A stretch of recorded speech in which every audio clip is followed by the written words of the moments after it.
kembali yang menjadi memiliki dan dia memiliki kecepatan, efektivitas kerja, efisiensi sumber daya dan lain sebagainya, sampai dia bisa menjadi elang yang seolah-olah remaja kembali. Pada umur berapa? 40 tahun. Ansor berapa umur? Atas ukuran Ansor 40 kan. Tantangannya ada di sampean saat ini. Jadi kalau di kiblat atau mengaca pada kehidupan elang, sekarang ini yang menentukan. Ansor itu masa transisi. Tadi Pak Sukat mengatakan rijalul syubbanul yaum rijalul ghad. Remaja atau pemuda pada hari ini itu akan menjadi tokoh di masa depan. Apalagi sekarang sudah mulai transisinya sudah mulai kelihatan. Ansor tapi sudah rijalul ansor. Rijalul ansor itu akan menjadi rijalul itu. Depan itu akan menjadi rijalul NU. Saya kira, nah ini tinggal kita mau bersakit-sakit hari ini, kita mau berpayah-payah hari ini, kita mau menempa diri hari ini, kita mau tirakat hari ini atau tidak, atau kita sudah menikmati kenyamanan bulu tebal sehingga hangat di tubuh, tidak perlu merusak paruh, tidak perlu mematahkan cakar, hidup nyaman, tapi pelan-pelan kemudian mati dan selesai kisah elang. Tidak ada peremajaan, tidak hidup kembali, tidak lebih muda kembali. Itu tantangan kita. Ansor, saya selalu bilang Ansor itu memang ada pada titik transisi bainar syubban ke rijal. Jadi sekarang ini memang pemuda, tapi ke depan rijal. Malah bahkan beberapa sudah mulai tampak tanda-tanda ketokohannya, tanda-tanda perannya, jalurnya dan lain sebagainya. Saya kira sudah mulai kelihatan. Kalau di Ansor, kalau di Ibnu itu masih pelayon. Kalau bocah itu masih pelayon. Ibnu itu harus tetap diudal-udal terus, jangan dibikin nyaman ya. Ibnu IPPN itu jangan dibikin nyaman, jangan keburu nyaman. Kalau Ansor mungkin ada orang-orang yang sudah memilih kenyamanan, udahlah, nggak usah mikir juru-juru, setelah males, kerja keras juga mulai pegah dan lain sebagainya. Ada yang memilih begitu, tetapi ada yang memilih memperbarui itu di Ansor. Itu kisah yang pertama. Kisah yang kedua, Ansor punya semacam teladan yang apa yang disebut Ansor. Saya tidak punya pengalaman menjadi Ansor. Ya, saya dulu pengalaman saya di NU itu di Ibnu. Ibnu kemudian muhajirin, bukan Ansor. Muhajirin ke Lakesda, muhajirin ke sekarang ini di LPMN, lembaga bahasa masa LPMN. Jadi langsung hijrah, tidak melalui Ansor. Jadi masa-masa umur Ansor saya hilang masa muda saya. Jadi ya nggak bisa nyanyi tadi ya, nyanyi marsnya Ansor itu saya nggak apa. Ya. Kalau yang marsnya Banser sedikit-sedikit paling maju. Bisa niruin kalau ada yang nyanyi. Cerita yang kedua, keangkatan Ansor itu punya semacam kisah teladan yang bisa bagaimana mental. Nama Ansor dipilih saya kira bukan pilihan nama yang sembarangan. Nama Ansor punya sejarah legendaris, punya ini sebutan yang enggak sembarangan. Sahabat Ansor itu sahabat pilihan. Ketika Kanjeng Nabi pada saat titik terlemahnya dalam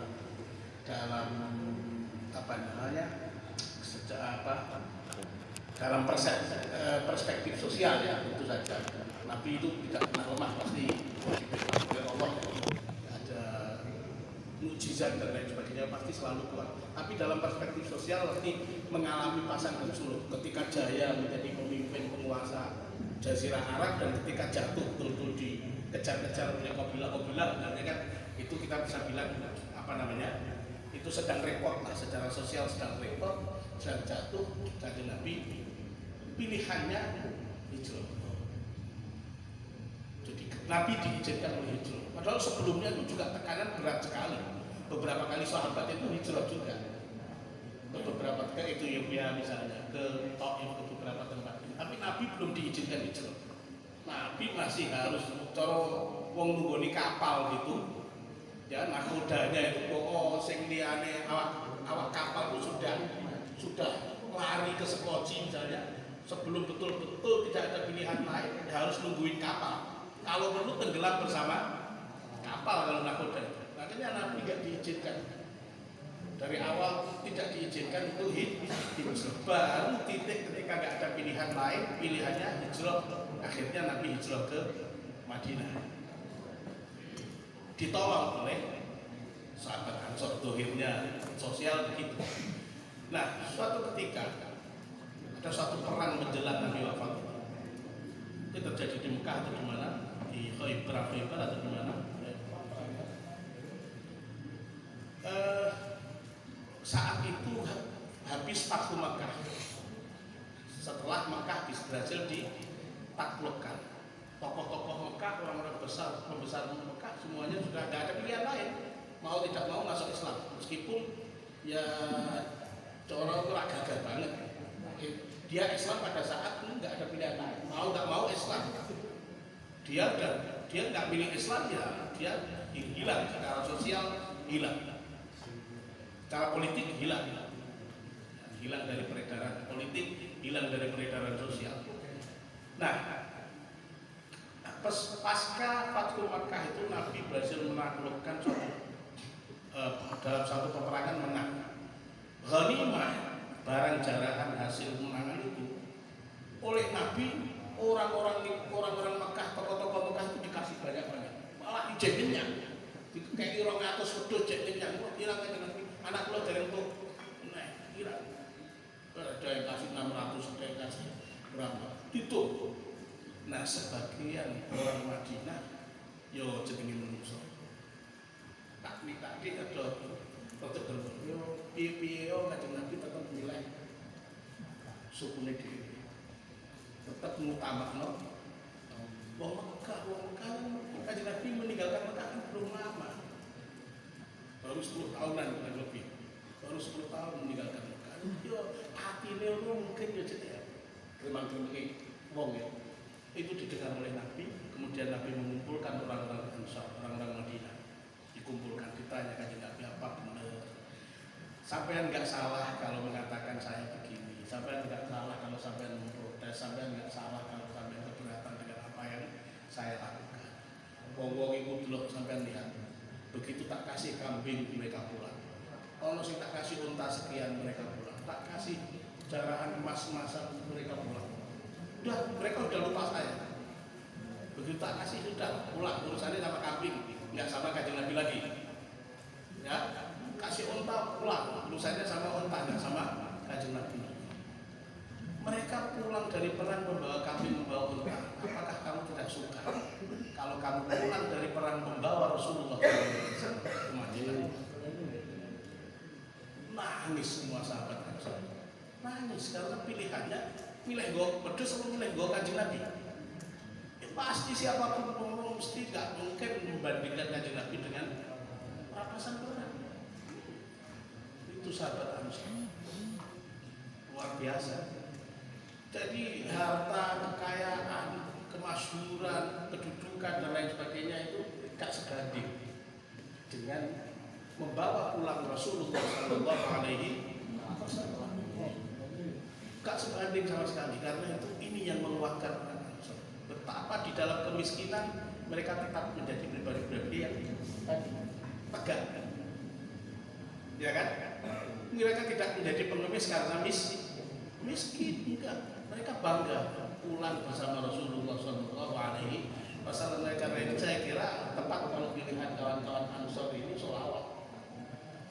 majelis sholawat dan zikir. Saya kira yang dibawa pulang oleh kawan-kawan Ansor di majelis zikir dan sholawat adalah Rasulullah Shallallahu Alaihi Wasallam. Saya kira itu poin sangat penting menurut saya.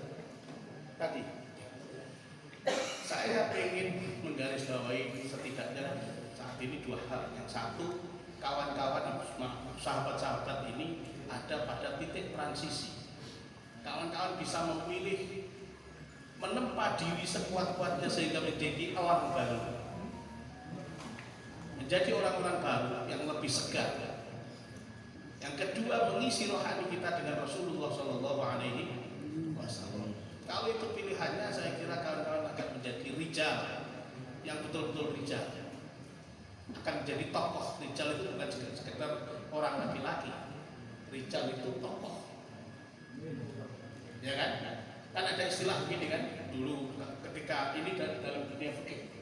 Dalam dunia fikih itu, ketika orang minder dengan generasi masa lalu, betapa hebatnya generasi masa lalu, hadisnya kuat, hafalan hadisnya kuat, dekat dengan Rasulullah dan lain sebagainya, sehingga ketika mereka berijtihad itu dasar pijakan argumentasi ijtihadnya kuat sekali. Tapi kemudian ada orang-orang baru yang mungkin punya keberanian lebih, mereka mengatakan hum rijal wa nahnu rijal. Mereka itu tokoh-tokoh, tapi bukan hanya mereka yang tokoh, kami juga tokoh. Mereka tokoh pada zamannya, kami tokoh pada zaman kami. Itu pemuda yang orang-orang yang berani menepuk dada gitu. Jadi nggak kemudian terhegemoni oleh ketokohan atau kebesaran tokoh. Kayoman, kalau orang bahasa Jawa itu apa? Kayoman, wit-witan atau tetanduran sing kayoman. Kalau wit-wit liyane iku ora kumanan srengenge. Nek ora kumanan srengenge pertumbuhannya apa? Kurang ditempa matahari, pertumbuhannya kurang bagus. Itu nek ada model yang begitu. Ada model sing nek kayoman dadi ana sing nek kayoman subur ya ada. Atau wong sing butuhno rambatan, butuhno apa? Orang Jawa mengatakan apa? Lancar. Ya, butuhno lancar. Kalau dalam tradisi pesantren, lancar itu penting. Sanad itu penting. Guru itu penting. Ketersambungan kita dengan Rasulullah itu penting. Sanad keilmuan kita tidak berhenti di Google, tapi sampai kajian Nabi. Betul kan? Nah, itu saya kira itu yang kemudian menurut saya penting untuk kita perhatikan. Jadi profil atau karakter personal dari anggota Ansor yang kelak menjadi tokoh itu sampai sekarang bersikap seperti apa, itu sudah harus berpikir sok bakal aku dadi wong. Jangan berpikir sekarang gimana, tapi berpikir nanti dadi wong. Nek nanti dadi wong, jangan sampai karena sekarang ini orang bilang kan jejak digital itu berat atau apa, merepotkan. Jangan sampai besok kelak menjadi tokoh itu kapan kemudian lagi muncul sediluk terus kemudian ramai di medsos. Saya ini biar sing tahu ini. Hal-hal yang kemudian bisa dipakai untuk membalik kita menjadi bukan siapa-siapa. Karena itu hari ini jangan pernah lakukan sesuatu yang kelak akan kita sesali. Kita harus memilih melakukan sesuatu yang kita punya prediksi itu tidak kita sesali di masa depan. Nek sampean mau hidup menjadi tokoh di masa depan. Tapi kalau enggak sampean saiki ngawur sak sembarang obrak-abrak begitu naik sedikit mau menjadi tokoh, ngomong sedikit biyen saiki ngene tidak mungkin enggak jadi. Mati muda. Enggak jadi matang menjadi ketokohan. Saya kira itu pertimbangan-pertimbangan yang saya berharap kawan-kawan menghitung banget kalau hari ini mungkin melakukan apa dan sebagainya. Saya pada akhirnya saya ingin mengatakan begini, kita ini sudah lama menjadi maf'ul. Ya, dalam kita itu artinya NU secara umum, bukan hanya Ansor. Seringkali kita itu dikalah-kalah, dijubuan dalam kekancan gitu ya, dibully, dijubuan dan sebagainya. Baru belakangan ini nampak sekali NU sudah mulai naik, posisi sosialnya naik, posisi politiknya naik, dan lain sebagainya. Ini sudah pernah diramalkan juga posisi intelektualitasnya, sudah pernah diramalkan oleh Nurholis Majid. Setelah melihat betapa pergerakan anak-anak muda NU belajar di mana-mana, Kak Nur itu sudah meramalkan 10-20 tahun ke depan NU akan panen orang-orang hebat. Betul, hari ini siapa orang hebat yang bukan NU? Atau siapa orang NU yang tidak hebat? Hampir di semua lini ada orang NU di situ. Bahkan kawan-kawan sering mengatakan pada akhirnya siapapun yang saat ini nggak nampak nggak itu pada akhirnya akan NU juga jatuhnya.